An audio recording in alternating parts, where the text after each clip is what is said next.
ஒரு 3 வருஷத்தில் rate of interest பார்த்தீங்கன்னா 3%, 4%, 5%ன்னு கட்டுறாரு.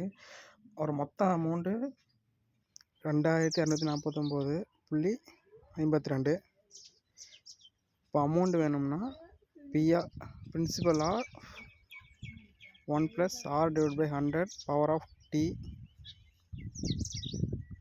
நம்ம அமௌண்ட் கொடுத்துட்டாங்க 2249.52. பிரின்சிபல் அமௌண்ட் தான் கண்டுபிடிக்க போகிறோம். 1 + 3/100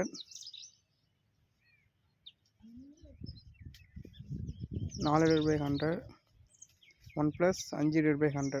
ஸோ இங்கே வந்து ரேட் பை இன்ட்ரெஸ்ட் பார்த்தீங்கன்னா 3 தனித்தனியாக கொடுத்துருக்காங்க. அதனால் இயர்ஸ் பார்த்தா 3. ஸோ 3 ஸ்ப்ளிட் பண்ணிக்கிறோம். அப்போ P(103/100 104/100 105/100ன்னு கிடைக்கும். மற்ற எல்லாமே ரெசிப்ரோக்கல் பண்ண போகிறோம், ஈக்குவலுக்கு அந்த பக்கம்.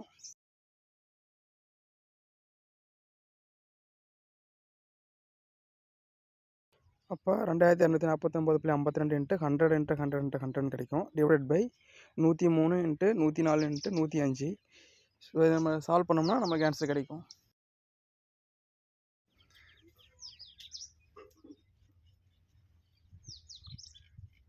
இப்போ 2000 தான் அந்த பிரின்சிபல் அமௌண்ட்டு.